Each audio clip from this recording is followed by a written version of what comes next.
স্বল্প খরচে অধিক লাভজনক হওয়ায় ফরিদপুরে ক্রমেই বেড়ে চলেছে সরিষার আবাদ। গেল বছর সরিষার ভালো দাম পাওয়ায় এবছর বেশি জমিতে সরিষার আবাদ করেছেন কৃষক।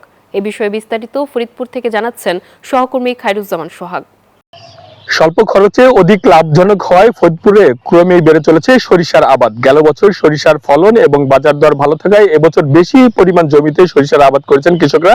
আমি এই মুহূর্তে দাঁড়িয়ে আছি ফরিদপুর সদর উপজেলার অম্বিকাপুর ইউনিয়নের, যেখানটাতে বিস্তীর্ণ মাঠ জুড়ে এই সরিষার আবাদ করেছেন কৃষকরা। আমরা কৃষি সম্প্রসারণ অধিদপ্তরের তথ্য মতে যেটা জানতে পেরেছি, গেল বছর 14,000 হেক্টর জমিতে এই সরিষার আবাদ করেছিলেন কৃষকরা।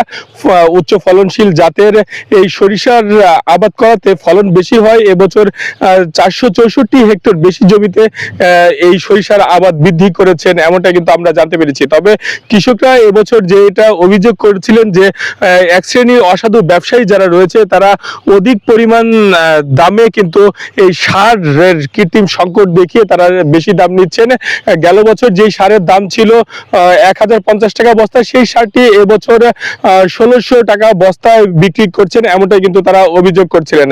আমরা কথা বলেছিলাম কৃষি সম্প্রসারণ অধিদপ্তরের সঙ্গে। তারা আমাদেরকে যেমনটি জানিয়েছেন যে এই সরিষা আবাদ করতে তেমন সারের প্রয়োজন হয় না। যদি বেশি পরিমাণ সার ব্যবহার করা হয় সেই ক্ষেত্রে সরিষার ফলন কিন্তু অনেকটা কমে যাবে, এমনটা কিন্তু তারা বলছিলেন।